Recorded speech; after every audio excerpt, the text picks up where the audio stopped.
You're listening to the We Are Libertarians Podcast Network. Find all of our shows at wearelibertarians.com. You're listening to the We Are Libertarians Network. Learn more at wearelibertarians.com.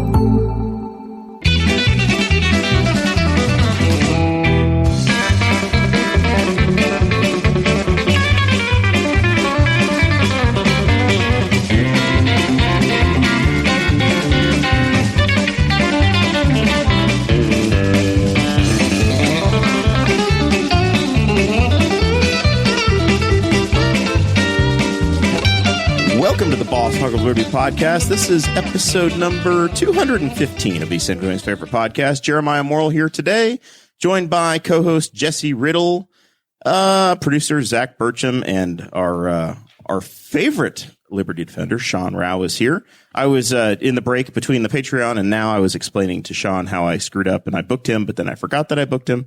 We'll get into that in just a minute. Well, over the course of the show, Jesse, do you want to do Dakota's part, or you just want to do your thing, and I'll cover this? Just cover it. All right. So basically, we're going to talk about Indiana unemployment. There was a lawsuit, and now everybody's getting their back pay again. Jeff Bezos went to space. The Olympics are happening, and we're going to do a new segment called Hot Takes with Sean and see how that sticks. This show is about our lives in rural Indiana. We're here to push your boundaries, make you think as individuals. Sometimes we'll provoke you, other times we'll make you laugh, and hopefully you will always learn something new. We just did a little 20-minute segment for the Patreon folks, and you'll get an email with that, and then it's the live videos in the super secret Facebook group if you are still a Facebooker. So many of us have abandoned that platform that we stream on, but some of us are still laggards and hanging on with old Zuck. I'm sure that there's probably going to be a merch link dropped into the chat by Zach or Jesse if you are watching the Facebook chat. Have to say thank you to Christy Avery, Jonathan Phillips, Anthony Meyer, and Fiddler's Green Cigar Company for being the $50 and over folks in the Patreon store. You guys are awesome, and you're the reason why it is nice and chilly in here for all of us today. So I was explaining to Sean that I apparently on July 8th, I was a smart person, and I looked ahead and I started booking guests for Boss Hog. And I said, hey, Sean, could you do the 15th or the 22nd? And he said, absolutely. I could do the 22nd. I would love to. I'll put it on my calendar and we'll be good to go. And then the Henry County 4-H Fair started. And I erased my brain. I heard that's quite the event out there. I didn't get to go out this year. It was fun. It's, you do your normal day job. And then my wife, Sarah, and I are both 4-H advisors. Mm-hmm. So we help. We don't do all the work by any means, but we help facilitate the junior leader program. So most nights out there, we're helping run a concession stand. There's a charity pie auction where last week we had the pie auction. It came in. Jesse dropped it on the floor. Dakota ate 75% of it. And then he called in today with Montezuma's Revenge. So I think that's probably what happened. Did he eat it directly off the floor?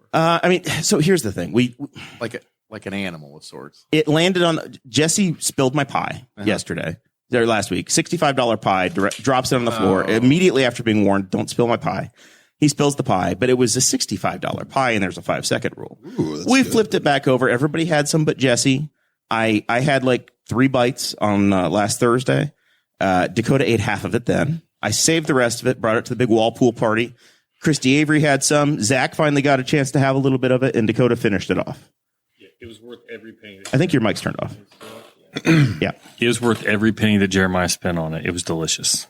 Well, and it's still been free because they haven't cashed my check yet. So it's honestly at this point, it's still a free pie. Yeah, I love peanut butter pie, and I was real bummed. I was in a good spot when I was watching the show. You posted a selfie from the beach watching us on your iPad, sitting on the deck on the beach. But I was like, I've been like, people have tried to get me to eat some weird stuff on this show, and I go on vacation, and all of a sudden we're bringing in peanut butter pie, which is one of my favorite things.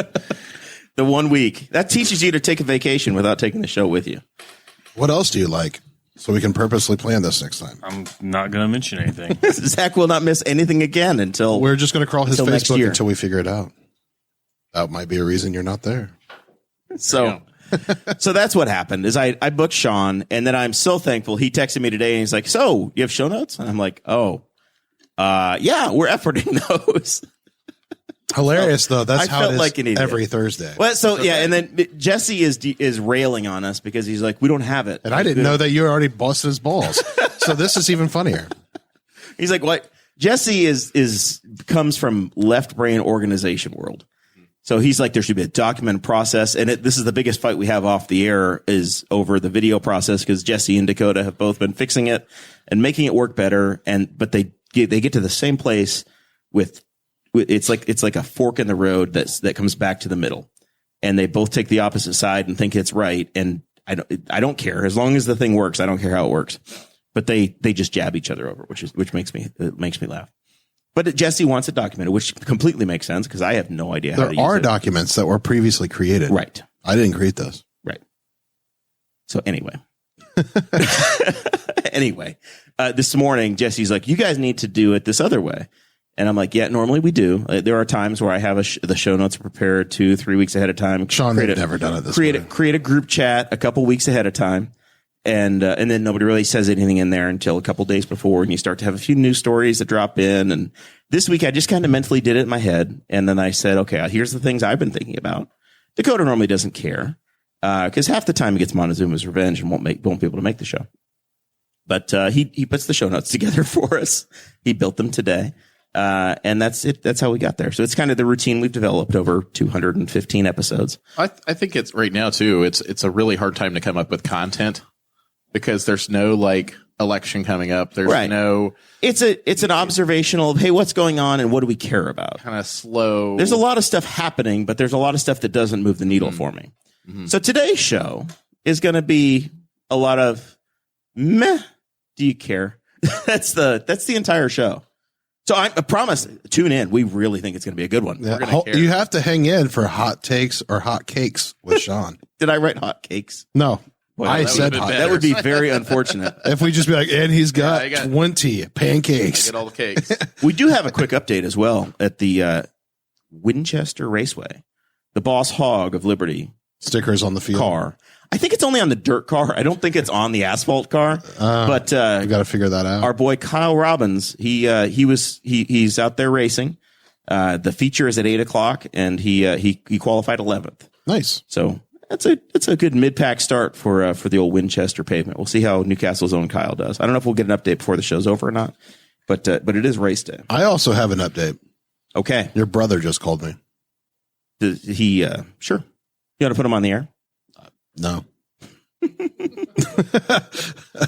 Not till after 8:00. My brother's traveling back from Chicagoland today, so he's probably scrolling through his phone saying, "Who haven't I talked to lately?" Yeah, he might. Maybe he's trying to grab about an dinner. hour and a half ago. I got a call from him. Yeah.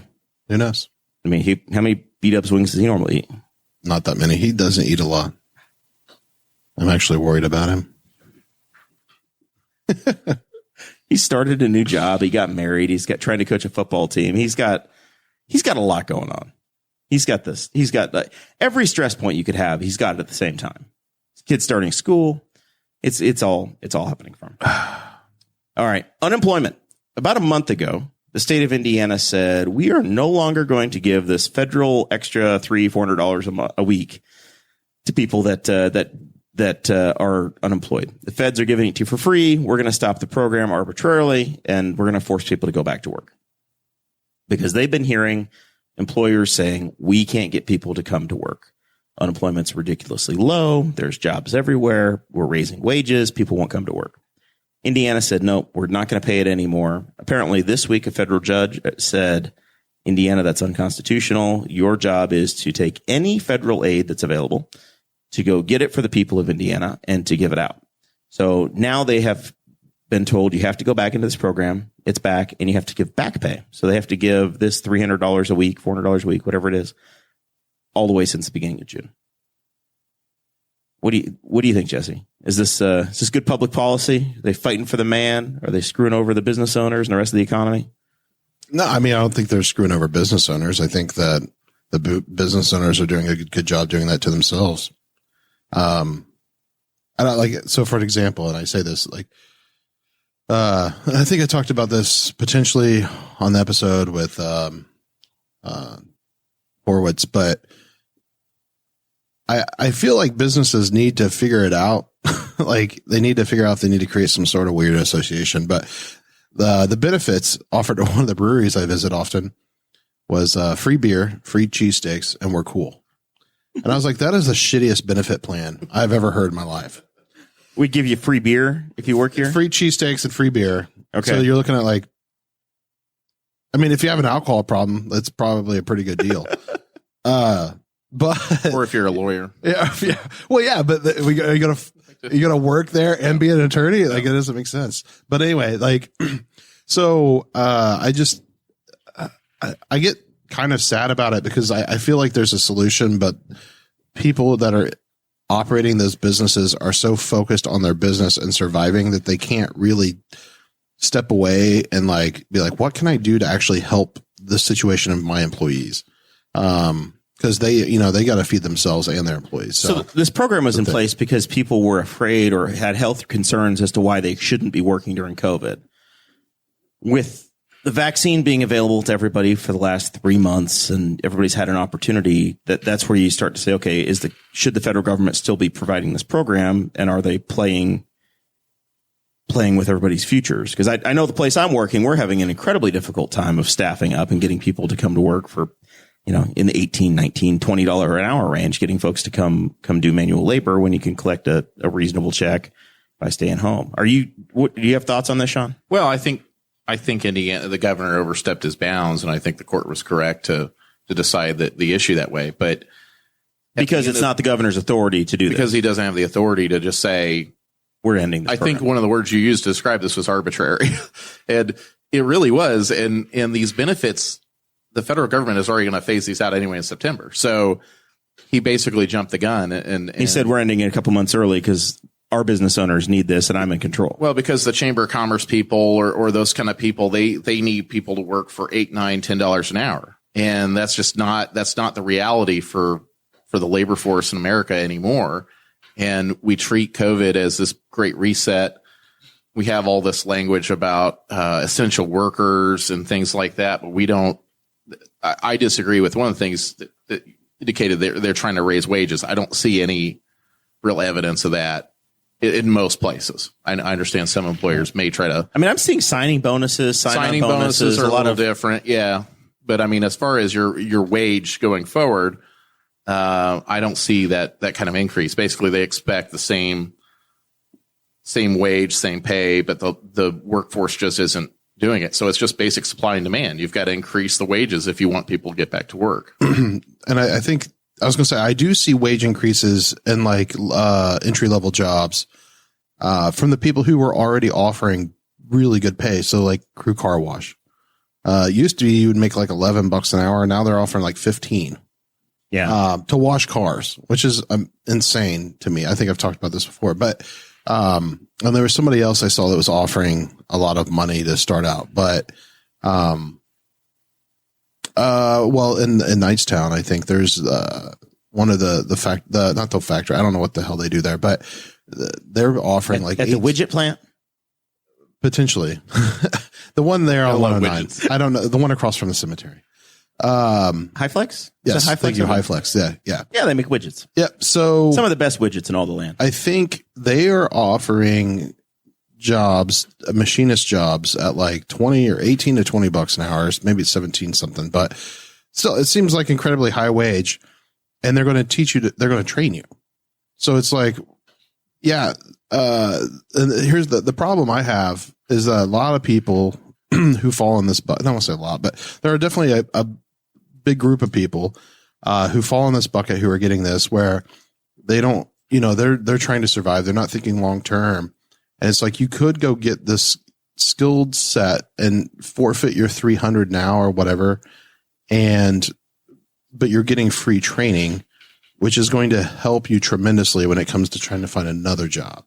So I don't know. It's, what I mean is like they're short-term thinking. There's long-term thinking and short-term thinking people, right? And short-term thinking people are going to ride this thing out and not get a job as long as they can until it stops, until September. Yeah, and my guess is there's not going to be that many jobs then. Anecdotally, I know that our walk-ins for a place that we're basically an admin office at this point. We don't have an actual factory at our site, but we still have people walk in trying to fill out an application, just to fill out an application. That crowd picked up when Holcomb made the announcement he did in June. 26 governors did the same thing, and they're also facing the same lawsuits. I know Tennessee did, and some other areas have.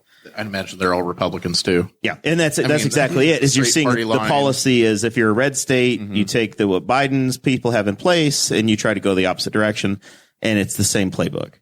And then it's a matter of which court hears you and decides if you're right or wrong. Well, I don't think any court would have ruled in the favor of the governor, and I'm not aware of any cases where a similar situations happen and the court has ruled in the favor of the state when they're trying to deny federal benefits like that. Because it's a federal benefit. The state doesn't get to decide it, but the state administers the benefit is essentially what's happening. Yeah, it's passing through their hands or whatever. Yeah. And they're having to do all the admin work. But it would if you allowed that, it would be to set the same principle as saying, okay, well, look, you can have Social Security, but in Indiana, we think you can't have Social Security until you're 82 years old because you're no longer useful to society. Is that the same? That would be the same approach as if you allowed the state to say, you can't have unemployment, you can't have Social Security, you can't have any sort of a Medicaid or like Hoosier Health Wise we have for children. That's a Medicaid program that is administered by the state. So it'd be like, well, we're not going to give Medicaid for kids under 10 or for whatever weird reason you do that. It's a similar idea in that that's not the governor's decision to make. I think he just really overstepped his bounds, really stepped in it. Kind of looks like a kind of a doofus now for that, I think. Do you think he cares? To me, it feels like, well, I shot my shot and they said we can't do it, but whatever. I think the people that are going to vote for Holcomb next time are going to be one and the same. I don't think that's going to move the needle for him. He's term limited. He's going to be a senator or a president or something else if he gets another opportunity. I hadn't thought about that. I was going to say the other thing is at least there's like the experiment running to like prove if the Republicans are right or wrong. Like, look, did your unemployment change? Like, because that was their argument, right? So regardless if he stepped over it, which is fine if he did, I understand the argument, like why the way the court went with this, but it would be cool. Like if I won't say it's cool, but it would be nice to find a unbiased news source to kind of look at the data to be like, well, did it do anything? Because that would help you make a better decision from the federal level later. But producer's desk, Zach, are you hearing anything from your circles on the unemployment? No, not really. I see as much as I poke around Newcastle and you see who's hiring and who's not hiring and what they're paying and stuff. So, but no, not really. I don't know anybody. I honestly don't know anybody that's sitting out collecting unemployment and just like, I'm just not worth it to go back to work. I don't know anybody that's doing that. And that's just probably the circle of people I run around with. And there's some people that probably are, but like with the exception of like maybe Draper, which has been trying to hire for a while. I think part of their issue is they're hiring a shift that not a lot of people want to work. I think it's like 3 p.m. to 2 or 3 in the morning. Most of the places that are in town are having a hard time hiring people are the same places that had a hard time hiring people 4 years ago. It's the same. I'm like, it's honestly places that, like I said, I exclude Draper because Draper I've heard is a great place to work. They're not always the most desirable jobs, is what you're saying. But it's like we have a couple employers in town that rotate the same people around and like kick them around because they're not great places to work, and so that's why they're having a hard time keeping people. So I'm not shocked that these places are having a hard time, or if they can't get consistent hours. I know people that work at some of these places and they'll anticipate an 8-hour shift turns into a 12-hour shift. Sometimes it's a 6-hour shift. Yeah. There's no rhyme or reason to it. And the employers just can't keep treating employees like that to expect them to not only give up their unemployment that they could have continued to benefit from, but also just going forward. I mean, people care about predictability in their lives. You have to. There was one place in town that their normal time off was right when school would get out. And they were chronically telling people, like they think they would get out like 2 or 2:30, which is about when schools would get out. And they would tell people like 1:30 or 2 o'clock, hey, you're here till 5:30 today. And you can't do that to people because people need that. Because that's people probably like, I like this job because I can go pick my kid up from school. Well, all of a sudden, if you're left with no way to get your kid home from school and they're just doing that to you, like after lunch is even over, like you don't have any chance to do that, then yeah, people don't want to work there. So we'll see. I think like I'm not on the side that I don't think people are collecting unemployment. That I shouldn't say they're not. There's definitely people doing it. I don't think it's a huge. The notes that Dakota provided for us, and I do pray for his health and safety today. says that there are expected to be another 100,000 Hoosiers to sign up to get back on this plan. 6.7 million Hoosiers, and maybe half of those are working age, but 100,000 are expected to be in this program. You're eligible for it. It's a benefit. Sure. Go for it. Yeah. I think what I was trying to say though is that, I definitely think it's been a good time for people to like reconsider what they're doing. And I think I don't think that the whatever the reset or whatever people want to call it, but I just think a lot like being off of work and like realizing like kind of like that's the other thing is like when you're stuck in that grind, you're like, yeah, it sucks. Right. But you're not allowed to like, you don't have time to reflect. And a lot of people had a lot of time to reflect and be like, you know what, I should do something else. And cause I've got friends that are like, they've changed jobs during the pandemic. A lot of like, I won't say a lot, but a few like servers have been like, yeah, I'm just going to get like a regular job now. Some of them have gone back to school to get some sort of degree. It's things that would actually pay bills. So, you know, it's kind of cool to how it's going to shake out. I just hope it like what I would like to see is I would like to see business owners step up because I think, infamously my CEO of the company I work for, says that, it's something about the business of business is to, what is it? It's something, I don't know. I'd like it, but whatever. Just look at Mark Benioff and he has a quote about business and it's a pretty good quote. And I really like it because it's especially from the libertarian perspective of like libertarian business owners or business owners who think they're libertarians and treat their employees like shit. They need to quit doing what they're doing right now and close their jobs because that's not the whole point. Like you have to care about people and you need to do whatever you can and strive to do whatever you can to give the people who are helping you earn a living, treat them as nice and as well as you can. And you're not going to have to worry about turnover work. Like once you treat people well, turnover is not really a thing, especially at those level of jobs. It's not like IT where people just job hop every couple of years to get a larger salary. But the other nuance to this as we wrap up the topic, the cover of our friends at the Courier Times today was a work session for the county council, and they're discussing the fact that there are forces in the market pushing wages upward, and they're trying to figure out what in the world they're going to do from the council side because their local governments are going to struggle to come up with additional money to get folks to come to work for government. It's already generally considered to be on the lower end of the wage scale. And now as the private sector is pushing wages up potentially, even more pressure is going to be put on the tax base to actually pay for government. I think you attract talent by providing other benefits like health insurance, perf, those kind of things that the government can offer. And I think that's the main appealing thing. And then there's also for the young people, there's student loan forgiveness for public service and things of that nature that make those things appealing. But 4-day work weeks. You're never going to 4-day work weeks would be nice. You're never going to compete though with the private sector as a county government. I mean, that's just never going to happen. They can make it more competitive. But I think the only reason you really take a position in county government to serve the public, obviously, but also that to kind of have some of that security that you need that you can't have maybe in a small business, or a small business can't provide health insurance or they can't provide a retirement plan. We'll see. I mean, it's a tough time for county government for sure. I found the quote. Okay. There we go. So it's the business of business is improving the state of the world.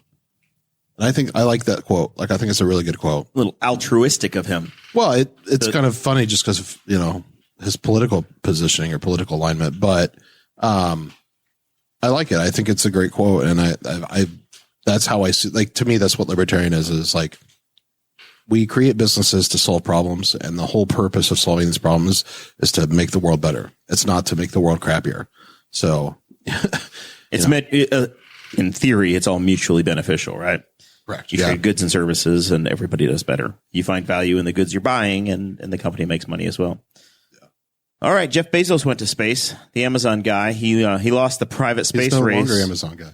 But I guess he still owns part of the company, but He's made his money. Yeah, he's still on the board. So he lost the space race to Richard Branson a couple weeks ago. He went to space.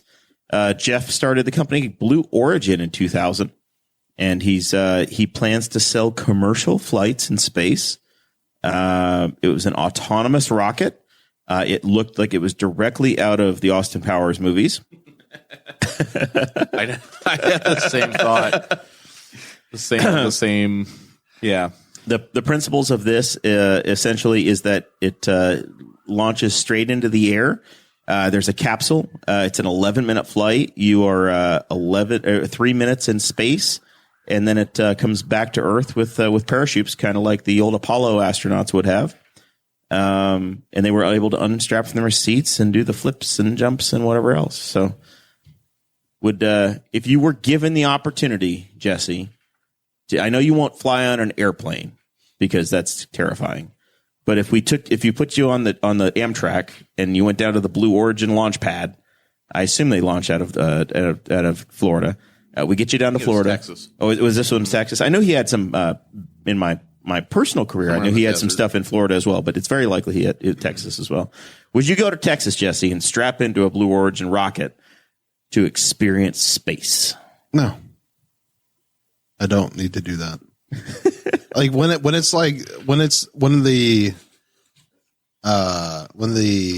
survivability is that of an airplane, I might think about it. I mean, nobody's died on this. Like they're one for one, buddy. I was say they're 1 for 1. They're 100% right now. Yeah. Well, how many needles had to go in the arms for you to be like, all right, I've decided it's good enough for the COVID thing? yeah, I'm just they're batting 1,000 so far on Blue Origin. yeah, I'm good for them. Yeah, I think I like it. I like the idea of what he's doing as much as other people can hate it. I love it. Like it's going to do nothing but help make, the idea of getting to space cheaper. You have multiple private companies that are exploring this and doing it on their own. Yeah. Without NASA having to do it. Zach, would you only take the Amtrak? Would you only take the NASA version as our token brought up Democrat? Definitely don't take the NASA. Or would you would you go to space on Blue Origin? Yeah, I mean, if I had the opportunity. You rode in a 2-seater Indy car. I know your answer is going to be yes. Yeah, I was trying to look up because I know there was actually some controversy about whether or not Branson actually got to space. He didn't quite go as high as what's considered the threshold for space. There are some nerds that say, well, it was only 53,000 feet or whatever. Well, actually, he didn't get to the Kármán line. Whatever. I guess is what they call it. Whatever. When you're weightless, you're in space. I'm pretty sure. If you drop your pen and it doesn't drop, you won. You did it. Is that the definition? That's my definition. If I go outside and I'm gonna die and the pen doesn't drop to the ground, I'm pretty sure you're in space. Arguably, we're all in space. Just You've escaped the surly bonds of Earth, and gravity's not working. Earth's atmosphere. I think the Branson flight was like in a different atmosphere. I forget what the term is, but there's the different layers, and he was in one or two of the ones. John, you doing space tourism if you give it the chance? I know it's a little beyond what the folks at Henry County are able to provide for you at this time. Yeah, the last time I was on an airplane, it was not the first leg of the trip. It was great. I had 4 beers, I had a lunch, big cheeseburger, got on the plane, just had a nice little sleepy flight. The time back, it was 5 a.m, no caffeine, no alcohol, nothing in my system at all. And I was just gripping the seat the whole time, and it wasn't even that bad. So I'd say, so you're not a comfortable flyer as it is. I'd say 4 beers and a cheeseburger. Let's do it. Oh, that's the thing. It's like if you got enough alcohol, and we're fucking going. We're gonna go to space. me and Sean be like, yeah, let's do it. Hey, Jesse's like, all right, listen, we're driving to Lincoln down. We're going to hit 3 strip clubs on the way to Texas, and then we're going to get... probably wouldn't hit any of the strip clubs on the way to Texas. I just wait till I got to Texas. For the record, I don't want to be on the same flight as anybody who had 4 beers and a cheeseburger before they experienced I was going to say it's White Castles. Their first weightless moments in life. That's part of the science experiment. So... I'm going to need some kind of shield. We got to push the boundaries here of science. How fat can you be to go to space? Have they figured that out? Because I need to know. I'm like pushing 300. Like, am I allowed on the thing? I think you'd be fine. Are they like, look, They might make we're you going buy to burn 2 too much tickets. fuel? You're gonna have to buy go 2 up tickets there. on the deal, but you'll be all right. Yeah. Well, yeah, correct. I'd have to buy 2 tickets. Just balance you out with the Dakota and you're good.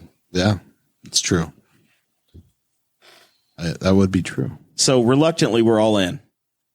If after 4 heavy beers, like I can't be like, I mean, like How many beers do I have to get in you to take? Have you ever flown anyway? No, he won't fly. He's like John Madden. you First never off, I have flown in a helicopter, and that did not. Oh, that's a hold up, mistake. but that never scared me. Wait. You won't fly in an airplane, but you'll fly in a helicopter. See, I wouldn't do that. Only know. exists because computers exist. Like that's like a computer keeps I those only things exist from 'cause just computers self-destructing. exist. Yeah, It's a true story. I mean, I was watching a helicopter fly, and I was like thinking of all the technology. And like, if you see a 2-prop, those are 2 propellers spinning in opposite directions that are just something keeps Yeah. them from hitting each other. No. And then like, if you see an old one with a tail, that was just keeping it from turning into like a human blender. Like, to keep it from Trust spinning. me. Well, I didn't used to have this fear of flying. Like when I was in a helicopter, I was like, this is awesome. And I still think I don't have a problem with heights. Did snakes on a plane ruin it for you? No, I just have anxiety, general anxiety. If I'm not in control, I don't have a good time. I'm gripping the seat. You got to grip the seat. Yeah, and I do that if like it's why I don't drive. Like you rarely drive me anywhere because I like to drive. I don't have to be like just the whole time. Like nothing's comfortable when I'm riding with someone. I'm just high alert all the time. But you realize that you can be in Los Angeles in 3.5 hours. Yeah, but I don't care about Los Angeles. Like that's the other thing. It's like I also don't have these like weird I want to say they're weird, but these standard desires to go to these places. Like I'm not the person that goes to like countries to be like, well, really put the perspective that I live a great life. I'm like, no, I know I live a great life. Like I live in America. It's one of the greatest countries in the world, as cliche as that But you don't sounds. want to go to the desert. You don't want to see the Grand Canyon. I can drive there, and I would rather drive there. I would rather drive through everything, not just fly over crap and be like, well, I forgot, missed that thing. No, I would rather just have the money and drive through and look at all of it. I drove to Colorado. Sure. It's great. I now understand when people say there's nothing in Kansas. I thought they were lying. Pretty much open. It's still cool. It's I've cool driven to to not Wichita. see anything also. Like that's the other, it's very, that you resets you like, damn, I can't see anything forever. Like I saw a grain silo that had to have been 100 miles away. I don't know how far away it was. It felt like forever. I was like, that thing, it has to be massive. Okay. The Will actually and Sean is going to say you can only see 15 miles because of the curvature of the earth. Yeah, well, that depends on how tall it is, but also, and that would be interesting to know, like, as you're traveling uphill, which you are in Kansas, as much as people say it's flat, you're actually traveling up a hill the whole time. What that would do when you're like that. But anyway, I digress. Isn't it funny that Jeff Bezos got divorced and got shot into space? Like, wouldn't that be like every ex-wife's like dream? Like, I got $500 million jillion and they sent my ex-husband into space. Yeah. There's got to be a joke in there I somewhere. feel like just the haven't joke spent the time is to he formulate it. won because she didn't take enough. He still had enough money to build his own private spacecraft and take a free flight. He also donated $100 or $10 billion to like the Earth Fund or something. So she donated 5. Somebody said that she donated more. The human fund. The human Yeah. fund, yes. But his was to the Money Earth for Fund. people. The Earth Fund's to help with global climate change. So, but anyway, and he still has money, right? So, Jesse, you've got a 4K TV. I mean, it's old as hell, but yeah. You going to have it tuned into the NBC Sports networks for the Tokyo Olympics? Oh no, I don't have cable. You don't? No. You had an X1 box the last time we hung out and played. Yeah, I don't have One that. box. Yeah, the Xbox One? Comcast X1. Comcast. Oh, X1, Comcast Xfinity X1. one. Yeah, I the don't have Xfinity, that. Comcast, Time Warner. I thought you were trying to by- say Xbox One. I was like, well, Well, I have that. Okay, but, Grandpa Sean. Oh, get with the times. 3 years ago it was the X1. That was the well, big thing. Grandpa Sean, like you both like Xbox One isn't even the most newest consoles. Right. Xbox Series X. Where you at, Grandpa? I know. I haven't had an Xbox Live. The gray hair is in a year and starting a to half. make you lose your mind. I just live a different life now, and I use a different living room. Xbox One is pretty much just used for turning the TV on. Do you have an Xbox One? Yeah, Okay. Yeah. I thought you were still rocking a 360. I got 2 of those as well. Still putting the towel on them every 90 days to make sure that they don't red ring. I think one of them actually is kind of red ringed. Yeah, put a towel on it. How does that help? It's supposed to overheat the Xbox Does it with the cover solder. the red ring? No, Oh, so it resolders the problem? yeah, it helps the solder reflow. I think you're just trying to cause a house fire. That was the idea, and it fixed some people's Xbox, but it didn't fix it very long. So But anyway, I'm not going to watch the Olympics. I've never watched the Olympics. I even made a meme one time that was some guy, like, you see the thing where like they throw it, like the recycling, it throws something in the trash. I had all the 5 Olympic rings, like throw them in the trash, or maybe 6. I don't know how many fucking rings there are, but I just like, I don't care about the Olympics. I feel like it does nothing but like, it's just like sports, like local sports where it's like, oh, it's all for the camaraderie. But like, no, people literally do not like the other schools, and they have this like dumbass root like thing in their head where they're like, we're better than them. And so the Olympics does the same thing. You put the violence aside, and the United States faces But that's not off what it is. It's against the Chinese. But that's not what it isn't, because the people who are funding it are like, we need to win. And it's just ridiculous. You want to compete. I don't want to contribute to divisiveness and like othering and all that other stuff in the world. Like we need to do less of that. And so when it's on like the world scale, I'm like, are you kidding me? This is disgusting. I just don't get it. So not the a Olympics fan. are disgusting. I don't like it. I don't like it. We found our own Lewis Black. This is what Jesse is. Disgusting. Sean, I am not. Well, my do you wife. care? I've tried to care, and I don't. I care very little at this point. I'm efforting a care, but I'm not really there. My issue is that right now is like the worst time for sports because basketball's over, hockey's over, football's not on yet. You've got like mid-season just boring ass baseball. You got the Tour de France. That's even over, isn't it? Maybe. And all of my racing is on pause because it's all on NBC. Yeah. So the Olympics are the thing. So I'm like, all right, I guess I'm going to care. I don't really care. I mean, I'll watch it, but on occasion if it's on, if I don't literally have nothing else to do, but that's kind of my position. So I think what I'm going to turn it on, and the Olympics do a really good job, generally speaking, of painting the human interest story. And you turn it on, and the floor exercises are on, and you find out that there's this Olympian who's lost all 4 of her arms and legs, and her parents are all orphans.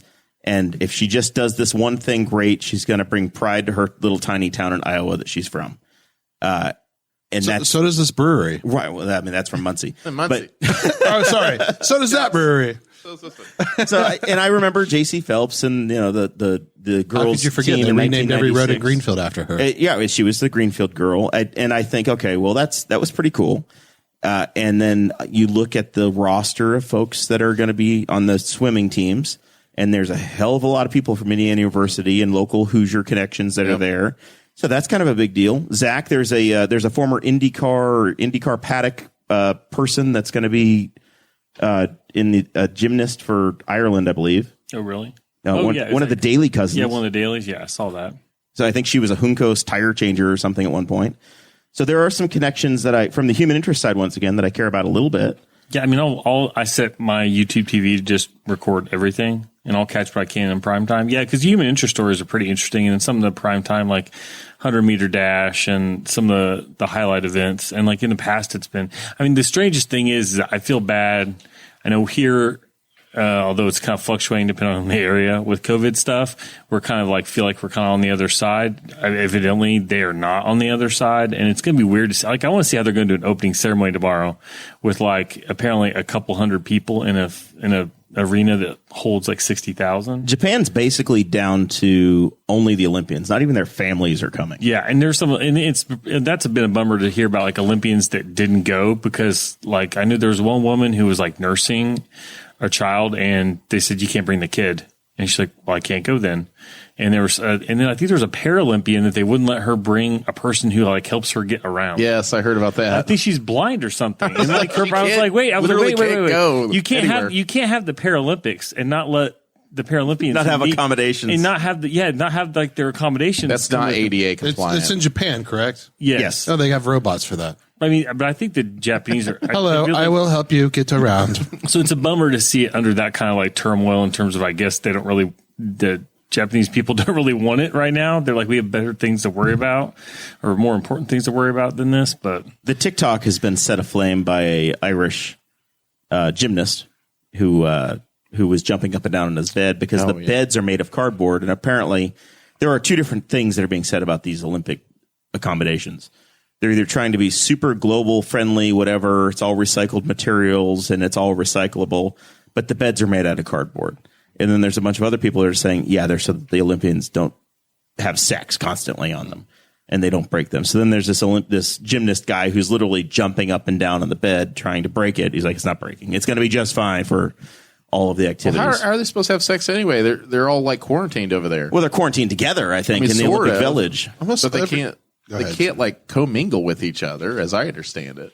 I feel like it's very restricted. I feel like the college football coaches would be over there like trying to get them all to hook up and make the next super athlete. I feel like you guys are talking about kids having sex because they're all like 14 damn years old. Well, I think there's people that are like 40. I can't remember. Well, that's even weirder. I can't remember. How old are you, Jesse? I'm 35, but so I'm they're saying, all like 35. what I meant was like 35s and 14-year-olds. But because a lot of the gymnasts are very young. Well, there's other sports. There's golfers. There's I don't know. I can't remember when it started. If it was like the Atlantic Games or something. But at some point, that's when they started putting out condoms, and they would disappear in like staggering numbers. And I think that they couldn't figure out whether or not they were actually being used. I think people are just keeping them like when you walk by matchbooks. Yeah, they're super handy souvenirs to take. And because I think that they would talk about passed out 50,000 condoms. Yeah, they would go through like I think it was check out my Olympic condoms. I think the last Olympics, I think it was over 100,000 condoms disappeared. And they think, but it's also some of these athletes. Well, were distributed. They were distributed. I think they put them in bins and leave them out. But I think it's this thing where like the athletes normally, some athletes are done in like the first week, and they just hang around and goof off for the rest of the time. And so I think that's what they thought they were doing with their time. But did you know I have an Olympic condom and it's also a Magnum? Do you really? I mean, no, I'm just okay. I was like, but I'm an Olympian and I use Magnum. I mean, I'm kind of a big deal. That's kind of a big deal on a first date. I can guarantee you that if I was there and I had access to them, I would bring a fistful of them back home and pass them out to everybody I know. Buddy. Hey, you want the Olympic condoms? Here's from the It'd be the most popular thing ever. I have the list of Olympic sports, Jesse. That's very popular thing to do. Oh, John would definitely. I was still trying to figure out who's attractive Olympians because they all look androgynous to me. Like they're all like speedoed out or like single uniforms and they're like all muscular. You're like, you guys look like not from this planet. Sailing, fencing, field hockey, equestrian. We sent horses over there. Sport climbing, skateboarding's not a summer sport. Is that a winter sport now? Skateboarding is absolutely on the list. Yeah, volleyball, tennis, triathlon, wrestling, weightlifting. Is there any shooting events with rifles?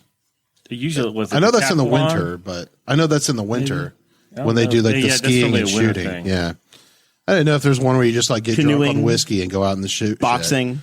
You can be an Olympic because I would become an Olympian. I'm like, yeah, let's say we could make that Olympics happen already. In the Winter Olympics, they always say that the one that everybody could do is the curling, right? That one of the podcasts that Zach and I listened to, they've been talking about how you could be an Olympic curler in 6 weeks. I bet it's a lot harder. They're the ones that drink all the McDonald's or ate all the McDonald's. They got sponsored by McDonald's, didn't they? I'm sure it's incredibly difficult. I mean, it looks like a bunch of dudes who just like hang out at a bowling alley the rest of the season or something. Yeah, they don't look like. I bet that's a lot harder than it looks. I was told that I look like one of the USA curlers. Well, I'm looking. I'll find a picture of him. But I honestly think I see it. Yeah, they're every time he was on TV, people would be texting him, hey man, TV again. We're all pulling for you in Oslo. I'm looking at the list, and the one that I see that doesn't seem that it necessarily fits, and this is a horrible thing because I'm sure it's very difficult, badminton. Mm-hmm. You can be an Olympic level badminton player. That seems like a lot of work. Like shot put. Is that not a thing anymore? I'm not saying it's easy. It's a thing. But that's way easier than badminton. Maybe. You just twirl a couple times and throw it. Did you ever do it? To be the best shot putter, though. To be the best. I understand. I'm not saying to be the best badminton player. Right. I get it. I'm just like. But is it the best? There's a lot of. Oh, you're an Olympian, huh? Were you a basketball player? Did you do swimming? No, badminton. Badminton. But damn it, you made it. I don't care. Any one of them, I think, would be fantastic. It just sounds like a rich white person sport. That would be the rugby, the sailing. I'm an Olympic level sailor. A lot of that. Yeah, I think That's the other thing. Well, I think on one of the equestrian teams is Bruce Springsteen's daughter. Yes. That sounds Yeah. about right. And they're like, he's put a lot of time in to help her get there. Like they live across the street from where the horses are kept, kind of thing. But yeah, It just seems all highbrow. It's like the Kentucky Derby on steroids. Karate, handball. I don't know. I'm cool with it. I think it's fine. I don't care. I just don't care. I'll watch it. I just don't care. I just don't. I'm not going to be. The question was, do we care? So Yeah. into Do you it. care? And then I guess the U.S. women's soccer team has been in the headlines for being socially woke, kneeling during the anthem, wearing BLM jerseys, and then they lost in the Olympics started. Some of these pool play things started before the opening ceremonies actually happened. So the American team went into the Olympics ranked first, and they lost to the 5th ranked Swedish team 3-0, which is a total ass kicking. The Swedes beat them before, though. This is like kind of an ongoing thing for them. But Yeah. they played at like 4 a.m. in the United States. And I'm like, how do all these conservatives know that the U.S. women's team lost or even care? They got their ass kicked. They're on an email list. Yeah, people knew very quickly, Yeah. and they took joy in it. That was what I was going to say. It's like Twitter thinks I'm like a Republican. So it sends me like updates through like the push notifications, and it's some guy bitching about the women. Like he's not bitching about them losing. He's just like, they deserve to win. They were a About the disgrace team. to America. I was like, Twitter, why do you think I want to see this? Like, I don't care. This dude sucks. Like, I was like, who is this? I don't even know who he was, but It sounds like Matt Walsh. it was, With I a feel big like it was beard, Dan or dumb-looking something. beard. I just wish I have no idea. But anyway, it was I was just like, people actually are upset. And I never cared enough to go look and see why they were upset. I was like, who cares? So this is the first time I knew that they were like, they did stuff. I mean, it's not the first time Olympians have used the Olympics as a platform to express political speech or their viewpoint or whatever. So it's like, this isn't novel. Right. This Right. isn't something that's different. It's just today's version of This it. is just a different version of that. And, Sure. they're allowed to do it under the rules. So all these things are happening before the opening ceremony. There are, like I said, it sounds like there's some pool play for some of these larger tournament style things where they work it out ahead of time. Well, I got you. So has badminton happened yet? Or is that like worthy of Man, like, I think that's prime are they time still on the shooting weekends. arrows into that big thing? Like that was the coolest part of the opening ceremony. It's all on a wire, but you know what I'm talking about? Yeah, listen, there was a like- whole controversy today. You know what I'm talking about? I don't remember. There are- that. that was No. like, yeah, They like, had, was that the Atlanta games or something like that? Yeah, they had an archer light that we don't know. They how don't they're do this every time. I don't think It's so. always the So they same. design it and that's a- choreo. The opening and closing ceremonies are this choreographed thing. Do they hire North And- Korea to do that? So no, here's the thing: is 'Cause that they there should. there They do was a a hell of a firing thing. yesterday because like 2 of the top people in charge of the big party for the Japanese got fired. One got fired for being a bully in elementary school, Oh, and the other one got fired for some anti-Holocaust stuff that came about. Yeah. So I don't know how you get this far down the line in your life, and then you get fired the day before the big thing you were There's doing. people with pink hair researching them. Sometimes it's blue hair. Sometimes it's I think blue. one of those things is not like the other, though. There's a bully in elementary school, and this guy, he's an anti-Semite. I Yeah. mean, it's kind of a Is he not an exactly anti-Semite or is he a Nazi denier? Like a whatever Holocaust denier? Don't I know. feel like those It's are just two it's different just what the Google machine told me this Yeah. morning when I said, "Hey, what's the news?" I'm not And saying it that tells you. one's better than the other. I just feel like like you can be both, but I don't think they're always Boy, like. can you imagine being a Holocaust denier and a bully in elementary school? You probably were. Zach, what were you saying about before Jeremiah or a really Zionist interrupted bully. you like he does every episode? Well, the way that they light the Olympic flame is different for every Olympics, and so yeah, that was one. So that's how they get you to watch every year, huh? Yeah, because then there was one that Muhammad Wait till Ali we see lit how it. we do it in And 2021. so that's the kind of the big surprise. They haven't released how what the Ignite opening it. ceremony is going to be like. And some people wonder what the opening Flatulence. ceremony is going to look like because they're telling athletes to stay home until right before their event. So a lot of the teams aren't there yet. and they're not releasing how they're going to do it. Because it's going to be a mostly empty stadium, and some people joked they're just going to have like one person from each country come out or something. Like, how are you going to do it with COVID? But we'll see. I think they're going to use drones. So that would be cool. Or maybe the ultimate sacrifice. They just kick one dude in the fire. Just, this is Japan, not Sparta. Yeah, that was for the Greek. Go back to the Greek original there. The director of the Olympics opening ceremony, Kenarto Kobayashi, was fired because of a 1990s video of him appearing to make jokes about the Holocaust. Wow, that was his or her great disgrace. And the other individual who was fired was the composer for the opening ceremony music, a lady, and she was a bully. Unbelievable. That's the amazing one. Wow, the bully.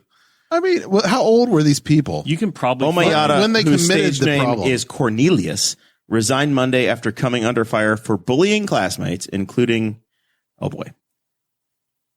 forcing a child with mental disability to eat feces and masturbate in further classes. That's a rough one. That is pretty tough. Why would Omayata that had be addressed at the time of the unapologetically offense? described the incidents to a local magazine in the 90s, and the interviews have resurfaced recently. So that is troubling. Do you think kids go around? They're like, look, I am not going to make you do this because I want to conduct the Olympics. And that's the only reason. This is that troubling. I'm not doing it right now. This is troubling that this was a cold read, so I didn't know what I was getting. let's be honest though. It got dark all of a sudden. Darker than that. We're all like, it's just bullying. It's just bullying. They did what? Oh man. Okay. It did kind of cross the line, but he did. But how did they put a record of it out there?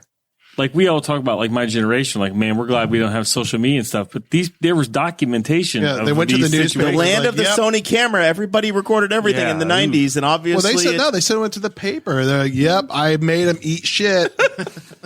And Why more. did you tell them? What are you doing? You're doing this wrong. I don't know how you guys do it in Japan County, but that's not how we do it over here. Jesse, would you say that you're outraged over this? Over what?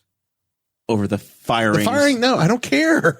Well, see, this proves the point of Hot Takes with Sean that's coming up right now. Oh, My wow. position Because- slightly shifted when you read what you did. I was like, man, it's one of those things that you're like, Bullying, I thought, hey, we're picking on the short kid or we're shoving them down. I was going to say, like, almost any kid, you could find somebody who said that kid bullied them at some point, because what's bullying? But then you read that and you're like, well, I don't think you can find that out and ignore it. Like, but my problem is like, how old were they? Did they apologize? There's more to the story than like, yeah, it happened. And how are we only now finding out 2 days before the freaking Olympics? Yeah. Again, because people in purple hair are on the internet. There are folks that are looking hard at that point. So Sean is being a conservative nowadays just being outraged over bullying in the Olympics and over the girls. No, being a conservative nowadays is being outraged that Mr. Potato Head is transgendered or that Dr. Seuss is banned or whatever. And it's just the thing about conservative politics I find fascinating going forward. I think it's an advantage for libertarians is that there's like this social narrative, and it's always like the issue du jour for like just dumbass like Ted Cruz or whoever these people are that are leading the Republican Party, whoever that's going to be in the future. And they don't actually do policy or real politics anymore. It's just reactionary. Can you believe it's all reactionary? Just can you believe this? It's talk show. Just old people just riled up commentary. And then I'm on, I'm at the Y, and then that's my only time to really see Fox News. It's all muted, but it's just incredible to me what they cover. And it's like, can you believe what some guy you've never heard of said about this? And then you listen to everybody parrot it back to themselves for the next 4 days. So you get into that echo chamber thing, but it just really struck me recently. I've been thinking about this, that there is no post-Trump, there is no conservative like movement. It's all just like a bunch of angry, just old people watching Fox News and just getting riled up. That just mad and bitter. There is, but it's not. They're canceling Christmas, Sean. Did you hear that? They're canceling Christmas. There's been a war on. I've been watching Bill O'Reilly for many years. There's been a war on Christmas for a long time. I can take you to the heartland of the war on Christmas. Yeah, Knightstown, Indiana. I thought it was the Starbucks cups. I thought that was ground zero. That was ground zero. That's where the bombs dropped. It made it to This is where the national news. This is where the cross was or wasn't The cross on the Christmas tree. Hey, I'm with them in the Don't town put the damn square. cross on the tree, but I'm also not going to be enough to be like, you guys got to get that down. Yeah. I'm just like, as long as I can put my Baphomet up right next to it, we're good. And they're like, wait, what? I'm like, forget it. It's just the whole movement itself is just a reactionary series of news articles or things you share on Facebook. And that's part of why I got off of Facebook, was just because it's just this inane circus, this inane, like, It's clickbait. just this constant parade of just the most pointless, like, least impacting on my life type of things. And that's what they expected it to believe in. But it's interesting to me because there's, like, in the 90s when I was growing up, there was also this, like, religious, like, Christian conservative kind of backbone to it. So it's like, we're against rap music because it's not, satanic or whatever. Right. Or we're against, like, pop culture because it's not for Jesus.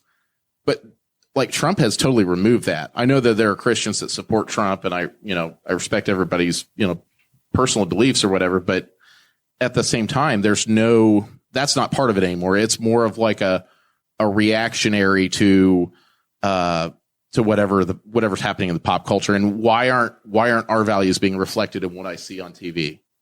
And that's all the movement is anymore. And I just don't think there's anywhere else to go. I really don't think there's any future for conservatism beyond more of that perpetuation of that. And I think that could be a boon to libertarians. So somewhere, some of these young, like, practical people are going to find some place to go. Cause, like, you can't sit with Meemaw and Peepaw listening to Tucker Carlson every night without, like, just literally, Without like, just gouging your eyes your out. brain cells just dying off. And see, that's what sucks because, like, Tucker Carlson is actually a very bright guy. But he he knows where his bread's buttered. I think when you do Trust 10 me, years I of know. reps on Fox News, it just becomes that's the gig. Well, and Bill O'Reilly wasn't there, and he kind of helped. Then Sean Hannity kind of couldn't feel the shoes, but there are really good, some really good stuff on YouTube of, like, Tucker Carlson from back in the day, and, like, you watch it, like, what the hell happened? Like, and it's obviously it's money and just Rupert Murdoch or whoever the hell owns Fox News these days, like, just fattening his pockets, and he does his dance. He's a jester. Whoever for is the face of the show is not designing the programming. correct. No, I agree, but he has to do the act, right? And Glenn Beck got in the same problem, and that's why when Glenn Beck left, he was not Glenn Beck that you knew from Fox News. He wasn't even Glenn Beck that you knew at CNN. He's just a different character altogether, a much more palatable person. Cause you can watch The Blaze and not just be like, what the hell's going on? You can watch The Blaze. You might not like it, but it's still not, it's not kind of that weird being in his own Oval Office, though, wasn't it? Yeah, but so my point being is that there is a room for conservative people, and like some of my friends who are kind of leftist or, like, more moderate, or were, like, closer to, like, the middle, like, they're turned off by, like, the reaction of the left, right? And they are trying to find places, and most of it's in podcasting, so that is where a lot of it is. Like, there was a lot of good conversations. People are not getting pissed off. They talk about, the potato head thing to some degree, but I would argue that they don't talk about that. I think in the podcast world, you're jumping off the rat on the wheel just of the churn of the national, and you're having a conversation about what you want to talk about. You're listening to some people that are thoughtful, and it's not just the sound bites. Right. Well, that's exactly. I think that's what I'm exactly saying. what we've got. Yeah, I mean, they provide the commentary on sound bites, but they'll have conversations with people who are not aligned politically at all, and no one's getting pissed off at each other. Like, and I love it because it's like you could have deep conversations. Like Lex Friedman is like a great. He talks to all kinds of people from different sides, and ask them questions about like what's going on with, politics and stuff, and non-politic stuff. And it's just always a great conversation. And it's like 2-hour format. So it's not designed to like try to get them to say something they don't want to say. It's just natural flowing conversation. But I was saying why I want to get off of Facebook is because of this problem. I try not to share memes anymore because I feel like it's memes to me. Like again, reflected was like, we are just our grandparents sitting forwards to each other. I was like, this is how I fucking feel right now. And and I was like, it's stupid. It's so stupid. It's like, look at this funny thing today. Look, I sent it over. See what Garfield did in the funny papers? Yeah. And it's like, dude, this is so stupid. This is the dumbest shit in the world. Can we stop doing this and like have a conversation and quit trying to make the next buck or the next, the next shit post about something that's just like, so that you get like 14 likes or whatever. Cause like I reply to my friends and like I'll be counter to whatever they're doing. And they're like, well, why don't you want to do that? I'm like, I don't want to have this conversation. I'm just answering your question. You asked one question. I said, no, that's it. So I don't know. I'm with you. I would love to get off Facebook, but where does conservatism go post Parler? This is the most interesting part though. Where does conservatism go post Trump beyond like this sort of cycle of, I heard about this thing. It makes me so mad. I heard about this thing. It makes me so mad. I think that you could be, I think being mad and how you respond to, like, you can, like, having a negative response, right, is fine. I think that's fine. Yeah. It's how you handle yourself when you're having it, right? I think they're in the wilderness again until they find their identity. Well, those people are lost. They're a lost cause. It's the other group that's going to come in and having these conversations are the new conservatives. I think it's a life cycle of a political party. And my view is that it's about 1977 for the Republicans right now. You're coming out of what I would view as a very dark time, similar to what you had with Watergate with the Trump administration. And now you've got the equivalent of a Jimmy Carter era right now, where you've got a generic Democrat president. And then we'll see if you get yourself a Ronald Reagan or what happens next. No, but you might have get to be in the yourself another wilderness. Trump because he can run again. Right. And then just one CPAC. We'll see. Yeah, he can win the Republican nomination, and then I guess they'll steal another election from him. Well, this isn't a problem for Democrats because, like, they're always like the Democratic Party is always ready to reload with whoever after Obama. Like, you know what I mean? It's always like then Hillary was up and she lost like in a historic fashion, which is really on the margins, pretty close. Ron DeSantis, buddy. Then Ron DeSantis. I would is love next. to see Ron DeSantis run for president. That would be like the funniest thing ever to me. Governor of Florida. But then you got Biden. You just got all these old mummies you can keep rolling out as the Democrats. For the Republicans, like none of these guys have any like real independent thoughts or charisma or really anything. There's no like juice. And so Trump had that personality. Trump had that magnetic thing that people just were attracted to for whatever reason. But where do you go post-Trump beyond this echo chamber is my question. And I think you're right. I think they go into the wilderness and we'll see what happens. But you're going to have some thought leaders come about, and you're going to have a young governor. You're going to have a senator that makes a difference, that actually cares about policy. But who's like a young, charismatic Republican right now? Like Tom Cotton? Like, get out of here. God, please no. I mean, who's on the bench? Peter Meyer. I don't even know who Peter Meyer is. He's a freshman congressman from Michigan. That's where you're going. Yeah, like, but you're questioning like in 4 years to 3 years, right? Like that's what you're getting at. And Zach is Googling short Peter Meyer right now. Both. Yeah, I don't know what they would do. What's Zach doing? I said he's Googling Peter Meyer. Right now.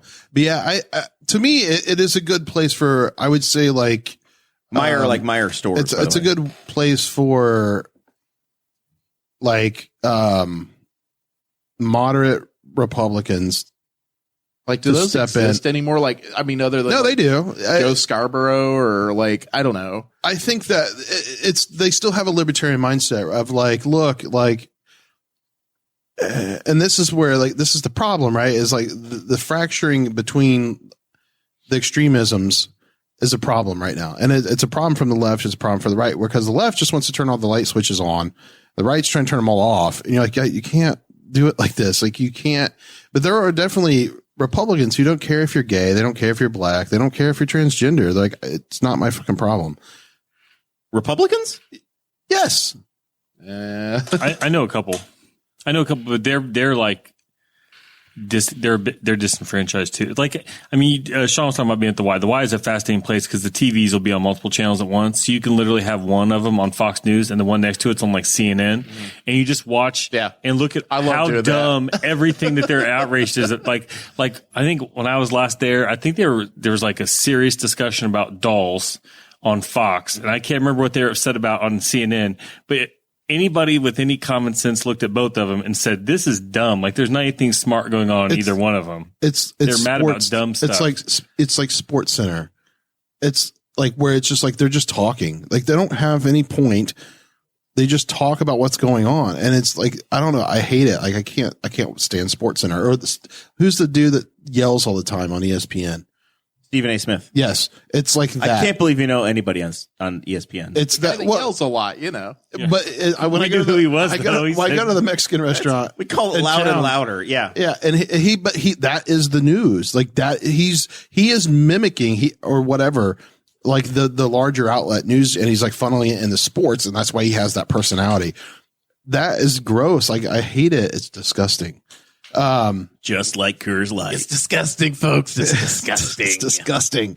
But yeah, it's like Rosie O'Donnell. I just can't stand it. I can't stand it, or can't stands you. Can't stands you. Yeah, I just can't. I can't deal with it. Like I can't. I'm like overloaded. Where I'm just like, God, the IQ on television is like 20, and you're just like, I can't deal with this. Are you just mad you don't have one of those jobs?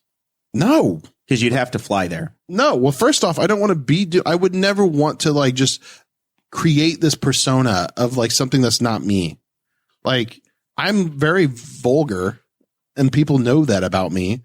And if they don't, after 8, it's okay now. I know. Well, it doesn't matter to me. I just keep doing it. Oh, what is the reason behind this? Is this a Facebook rule?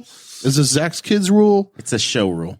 I know, but what about it was not my kids rule. It was, it was a Patreon member, Kristen Kronk. Yeah, whose kids would be up, and then they watched the live stream. I mean, I'll be honest. So you got it right on the nail, because I think you quietly dropped the F-bomb at 8:02 tonight. Yes. Yeah. I looked at the clock and I was like, well, I mean, rules are rules, and he followed the rules. I don't even remember. But see, anyway, I don't even, it's not I have to actively not do that, which is like weird.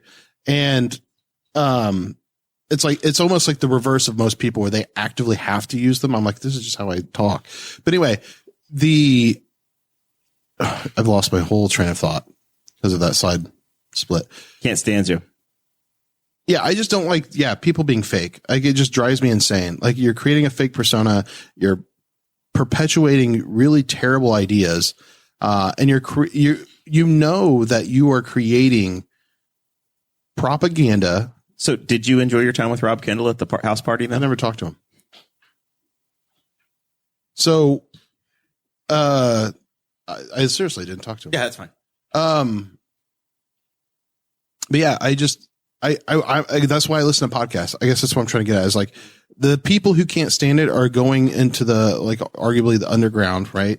And getting content from other places that isn't these mainstream media places. And there are a lot of my friends who were literally Obama voters who were like, what the hell's going on? And they're like trying to find stuff. And they're like, I can't believe that I thought this way. And they're reading conservative news and they're doing things that are a little bit different. So I think there's like a boiling happening lower below us of people who are consuming conservative viewpoints and getting rid of what they don't want, right? And then you're going to get this more moderate position again, hopefully. It just seems that way, at least for people with higher IQs. People with like Eagle t-shirts and gold belt buckles and jeans and cowboy boots, you're not changing those minds. It's just not happening. Bill Lowry's in the chat, and he says, this is crap. You're turning into the Tonight Show. I tune in to see Dakota Davis only to see a guest host. Oh, well, maybe next week. I don't know who that is. Dakota Davis? Yeah, nobody's ever heard. No, the guy talking. Dakota, once again, he had 75% of a pie that came off the floor, and he's struggling with Montezuma's revenge. Zach, you've been Googling over there. Did you learn anything about Peter Meyer? I learned a lot about Peter Meyer. So he is a grandson of the founder of the Meyer grocery chain. Newly elected in Michigan, voted on ran on a platform of being pro-Trump, but also voted for the second impeachment and accepted the election results and decided to move on from life. A true maverick. Yeah, and this is what it got him. The mold of John McCain. He had to alter his personal habits after he did that and had to buy body armor because of all the death threats he got. Ooh. And he also was condemned, Marjorie Taylor Greene, for being. He sounds like a reasonable human being. 33 years old. I think he went to one of the prestigious colleges. He's a veteran. Went to Columbia and NYU. BA at Columbia. He's somebody that's under NYU. 80 that has actually apparently done some things. 33 years old. It's the seat that was held by former President Ford and just vacated by Libertarian Congressman Justin Amash. So yeah. Anyway, that's the guy. If you're looking for a future for the Republican Party, pick somebody like that, and then maybe people come out of the wilderness. You need a Mitch Daniels, but Mitch is too damn old. No, it's not going to work. But that's your way out if you want to get people. It doesn't sell advertisements. That's why it's not going to work. You need controversy. If you don't have controversy, you can't sell. Well, I mean, if you've got the Meyer Superstore, how are those? They're turning those things into churches. Look at how well that worked out. Bill Lowry's in the chat. He's the auctioneer that sold the pie. He says that pie was perfectly fine when I bought it, and then the tornado Jesse Riddle got to that it. Did happen. Knocked the pie on the ground, and now here we are down a host. Well, he still got paid. Yes, he did. It all worked out great. It's a charity pie auction. Nobody made any money. It all went to scholarships. Somebody made some money. Yeah, the 4-Hers did. Yeah. The scholarship fund did. Somebody got went money to the from the human $65 pie. That was the biggest one was like $385. I got the cheap pie. I bought it with a coupon. I'm never buying pies there. Sean, how about vaccines? Vaccines. There's been this finger pointing with Facebook and the Biden administration, and they didn't achieve their goal, and people aren't getting their vaccines, and it's all somebody else's fault. Yeah, it doesn't matter. We're stuck with this for the foreseeable This is future. forever now. This is like just the new normal in American life, just like everything else we got to put up with that should not be a thing. But it's just like, well, we can't do anything about it. Oh, well. And it would just move on just from ignorance. And I was thinking back to last year and how when this started, Holcomb came out with this timeline. And he's like, well, by July 4th, everything's going to be opened up. We're all going to be back to normal. Everything's going to be good, 100%. I mean, even with the vaccines, you're going to see variants and everything like this. And then you've got people who are the scariest ones are the really educated people. I know people with high degrees, we will say, that will not take the vaccine because they'll say, well, it's whatever. And it's just, we're never going to get past this. So just buckle in, get used to it. It's part of American life now. This is just what we deal with, along with climate change, along with this other stuff. This is just what happens now in America. We get to see the wildfire smoke from the western part of the United States. I've never seen ever living in Indiana. My opinion of it at this point is I got the vaccine because I was there were many reasons, but just the one that would sell me alone, the single solitary point is I'm so damn irritated by, I hung out with Jesse and Jesse wasn't vaccinated and I'm not vaccinated. And Jesse, turns out his sister or his uncle or somebody has it. And now I've got a problem and I have to go get tested. And then I saw Sean and it's this game of telephone that happens. And the next 3 weeks of shit that I have planned is interrupted. And if I just get this stupid damn shot, I don't have to worry about it anymore. Yeah. And if I do get COVID, that's I'm going to be fine. Actually care. These people who aren't getting vaccinated also didn't care about that. Well, but so that's the problem. But when you get sick, you would get tested, and even the people that don't care would still report, generally speaking, that they've got COVID. Most of them, I think, maybe. No. They want the time off work, Jesse. So I'm not saying that but it's to me it feels like getting control of my body and my schedule again. The things that I care about, the predictability of, you know what, I can show up and I know I can do this show every week. Well, Jared, they got you right where they want you. Yeah, they've really hoodwinked me into committing to this program. You wanted your life back. Anthony Fauci made you do this podcast for the rest of your life now. It is a life. We're going to blame Fauci for this. So Mitch McConnell was pro-vaccine today or yesterday. He came out and was like, I didn't know this was going to be a big deal. That's how I do. I don't even know how they do socks. I just know he's like turtle. He looks like a fucking turtle, and yeah, I don't know it's gonna be a problem. Profile and courage for this guy to come out. What A year? Good Lord. Yeah. So He is so detached. That's the other part about these older politicians. They're so detached from reality. They have no idea what the normal person experience of life is. So like this guy he probably didn't have any clue. Yeah, I eat with these people. I ate breakfast with these types of people. So it's. I think it was. Is this at the Gas America? No, down this in is at Knightstown? Birch Tree. It's a nice establishment. That's where that nice breakfast burrito comes. That's where you eat That's where you eat with Mitch McConnell. Well, people his age. Okay, all right. And they just sit there like they're like doped up on pain pills and shit. They just don't know what's going on. But not because they're drug seekers. They're just old people who are in pain, and that's unfortunate. But it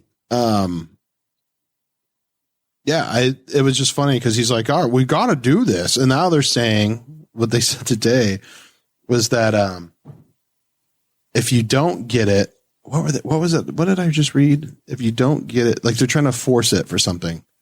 That was what I was reading.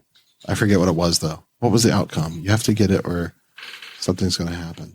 I don't know. It's always carrot and stick thing. Or Fauci's going to come door to door. That's another conspiracy theory. They're going to come door to door and they're going to put needles in your kids' faces and like that. Whatever. It's that kind of stuff. You can make whatever decision you want to make at this point. I don't care if you do or not. I know I have control of me. Yeah. I know that I'm good. This was from Tim Pool. I need to figure it out. My only issue is like we could have beat this. Sure. And we just decide, like, we literally decide not to. We're too damn stubborn. Out of stupidity. We're too damn stubborn. Out of just sheer stupidity. We decided, we really don't want to do this thing. It's not real anyway. Or, Fauci's making money from the Chinese or whatever the conspiracy theory du jour is. And Facebook has done their role in not policing any of that. Which I will ask the question this way. Free speech, things like that. Do we all actively have adults in our lives that are able to take the vaccine but haven't done it? People in our circle? Yeah, for me, yeah. Yeah. Do what?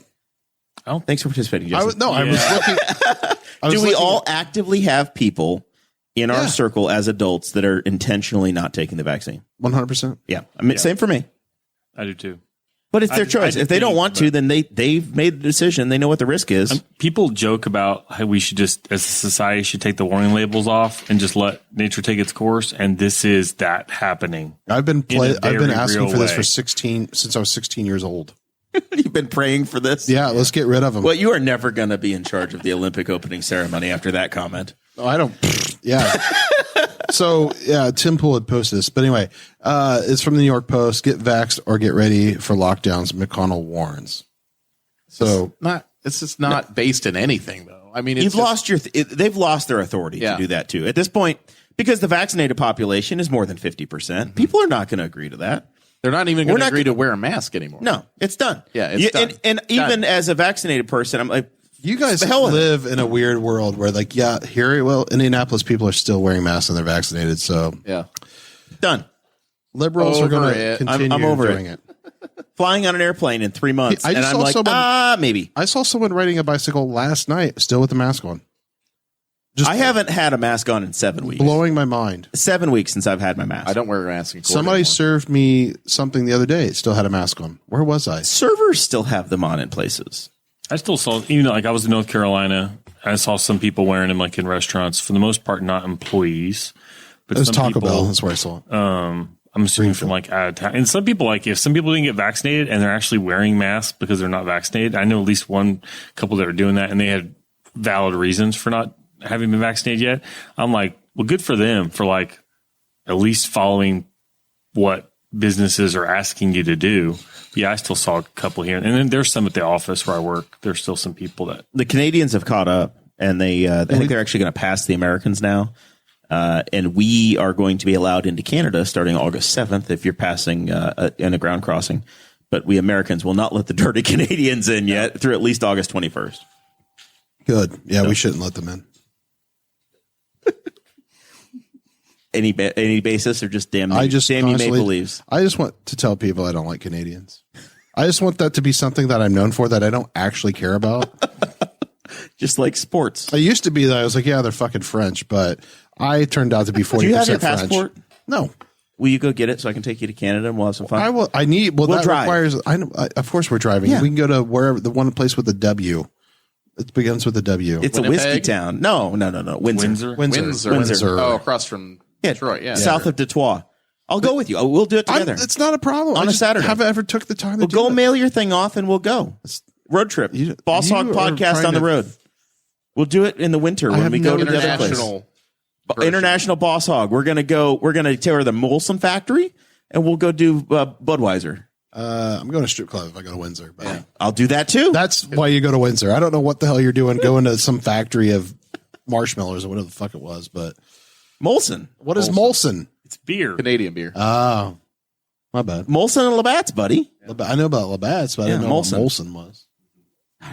You are uncultured swine. I only know because I'm a Correct. hockey fan. I've been to Buffalo too, so that's kind of big over there. Yeah. I kind of know because they sponsored IndyCar races. It was like the Molson Indy. It's a Toronto race. Yeah. All right, Zach. We're at that time in the show where we start to do final thoughts. Do you have any thoughts? Have I bullied you enough about the upcoming events that we can try to go to together? No, not really. Oh, by the way, if people want to see the curling team member that looks like Sean Rao, and he does, Yeah. it's Matt Hamilton on the Olympic curling team. My boy. And he did, yeah. He does. Did you Google Sean Rao curling lookalike? How did you find this? Yeah. I do wear a lot of red hats. Well, I mean, I so- think there's only like 4 guys on the Olympic curling team. So you just Google USA Olympic curling team, and it's pretty quick to figure out like who's who. Yeah, and if his baseball cap on, he has some great outfits that he's got pictures of him on. But like, You think he likes to call them outfits? People, by the way, no. Well, in the one of them, he's in like a looks like probably plastic, but it's like a silk Star Spangled Banner robe with like the 80s sunglasses. So that's an outfit. I'm not referring to his uniform. But people that think that curling's easy, this dude is on the ground sliding. Very bendy. Yes. And I don't have that kind of I flexibility. couldn't get back up. Yeah. I would just be down there and I would Zach, just, you're the most athletic of all of us. man, you run 10 miles a day I'm broken for fun. down and old. The position he's in, I would just slowly fall over. And that's how I would get out of that position. So if anybody doesn't think curling's like, Oh, this is a good question. How old do you think? I don't know if I'm going to effort this. I'm going to paint myself into a box. How old is the oldest active Olympian this year? I bet there's somebody that's in like their 60s from some oddball country. There always is. In the Say 60s? late 30s. I was going to say 41. You'd be shocked. Let's look. 40, man, I don't know who the oldest Olympian is, though. This is I mean, if you're specifying from the United States, that's one no thing. any. Who is the oldest Okay, Olympian? I'm looking. I found an article here. Let's see here. Because Zach says he's too old and broken down. For that, 62-year-old Australian equestrian, Wow. 3-time Olympic gold medalist Andrew Hoy will compete in his 8th Olympics and will be the Australia's oldest male Olympic competitor in history. Was he at the first Olympics? He might have been. He probably, yeah. And then the youngest, and there's another one. There's another woman from Uzbekistan who's 46. There is a 66-year-old Olympian that I am finding, Yeah. Mary Hannah. That is insane. Is that the 66? I thought you said 62. This one says this guy's 62 years old and he's on the Australian equestrian team. There's also a 46-year-old woman on the Uzbekistan gymnastics team. I think she's the one I was thinking of that's always there. And there's a couple of 12-year-olds that are like skateboarders. They're the youngest. But there's always some like oddball country that's got like 6 people in their Olympic squad, and then they'll have some kind of fluke. Although equestrian sports, you can do that when you're older because the horse is doing some of the heavy lifting. I guess. I thought maybe 40. So yes, in the 60s is an insanity. Jesse, you could still have an Olympic dream. I'm not doing it. Okay. Otherwise, 4th Friday's tomorrow, so check that out. Whether it shouldn't be too bad. It's about to get hot for the weekend, but that'll be good to go too. And otherwise, I don't know where Cade's been, but L&K, go get some beef and go check out whatever they're doing on Saturdays. They do a little mini thing on Fridays where they have people over there. And I'm still peer pressuring Zach to come to Nashville with me to go watch the Indy cars. My August is trying to get real busy. It's going to be fun. It's going to be fun. First world problems. I went to the office 4 days this week in a row. It's the first time I've done that in a year and a half, and it's rough. I can't believe it's a real grind. It's really bad because your way of getting there. Actually, it's not too bad to get there from here. You said it was fine coming home today. To get there is fine. No, yesterday I was able to take 70 home. And it only took me an extra like 15 minutes, but normally it's been an hour and 5 to get home, and normally it would be 40. But today it didn't even show 70 as an option. Like Waze didn't even have it in the first 3 options was to take 70. So I don't know what happened. I think that I've been working like 5:30 this week, and so I think that it's been quieting down because it's been a toss up. But if you're using Waze and you get to Greenfield and it says anything more than 45 minutes on 70, then get off 70, turn left, and turn right at the nearest 300 north highway. 300 No, 234. I take 234. Oh, highway. Sorry. Yeah, I was to turn right. Yeah. But watch out though, because the local law enforcement have figured out that there's a bunch of angry commuters on that road, and they've been patrolling it because I've been regularly in the flow of traffic doing it well in excess of the speed limit. I was doing 57 miles an hour on that day today on that road, just getting blown by. I was in the flow a couple weeks ago doing like almost 70. I was on 300, and if you need a good defense attorney's number, Sean Rao will happily deal with your issue for in Henry County. Are you only doing defense attorney work? I do defense work. I do family law. I represent the planning commission. That's what I'm doing right now. But yeah, I don't travel outside of Henry County. I stay like in my little comfort zone, a little bubble. I think my problem would probably be in Hancock County. Yeah, it sounds like it. Would you travel to Hancock for money? County? I've done money. Jury trial in Hancock County. Yeah. I've done some other stuff in Hancock. I'm too busy now. Yeah, doesn't need that to travel. I'm not surprised. I plan on getting arrested in Henry County if I need it, so it'll be fine. It'll definitely be Sean here. Sean, what do we got, man? Final thoughts? Anything we left out? Need to cover? Everything was good. Thanks for having me. Thanks for reminding me that you're on today. Having a good summer. Went to Door County, Wisconsin. Definitely recommend that. And then went to Marquette, Michigan. Did some charter fishing. I saw the big Michigan trip on the Instagram. Caught some lake trout. Feel your freezer? We ate half of the catch, and then we froze the rest. So it's we had a great time though, and it was really well needed. Well, I needed it, and good time with family. So I would definitely recommend that kind of stuff for people if you like north cooler temperatures in the summer, like outdoors, like hiking, doing all those kind of things where you don't have to fly. Sure. It's good. It's really, and we'll be back again. I love it up there. You are describing my August family vacation. Yeah. Fishing charter. We're doing pictured rocks. We're going to do Holland, Michigan, try to get some trout and some salmon, and then we're off on Holland until April. We're going to do the old Mackinac Island thing too. Never done any of that before. It's going to be brand new. I think you can ride horses on Mackinac Island. I won't, but yeah, we could. I'm going up with my parents. Bicycles too. Yeah, there's no cars. Yeah, I'm going up with my mom, who's broken an arm and a leg this year. So we're just gonna we're gonna do the best we can. Yeah, we're gonna walk around some shops and sit on a lot of benches probably, but it'll be fun. The good news is that Mackinac, the main drag of Mackinac, is about a half a mile. Yeah, I think it all looks like it's pretty close together. After that, try and find like a horse and buggy to get you around. Yep. I was gonna say, like in Holland, they have like the Tulip Festival in April or March, and that's the time to go because they have like these massive tulip fields. No, we can go back. I'm just saying. I just learned Jesse, this. we've got a lot of stuff to do. We got to go to the Molson Brewery. We got to go to the strip club in Windsor. We got to go to Budweiser. And now we got to go to Holland. He's driving the whole time, it's fine with me. Yeah, I put in 2 hours at least a day. We're gonna ride in the Lincoln. It's gonna be great. Yeah. I don't think we need the passport to go up there. Comfort, and we'll be fine. Yeah. Always our honor to have you on, Sean. Thank you for having me. And the Lightning won the championship as predicted by you. They did, and I made some friends some money on that, so that was a plus. You're a damn genius. I was too much of a coward to bet on that myself, but Jesse, what do you know, man? Anything we got to cover? Anything you forgot? No, I just wish the notes were better. He's such an asshole. He really is. Just deep at his core.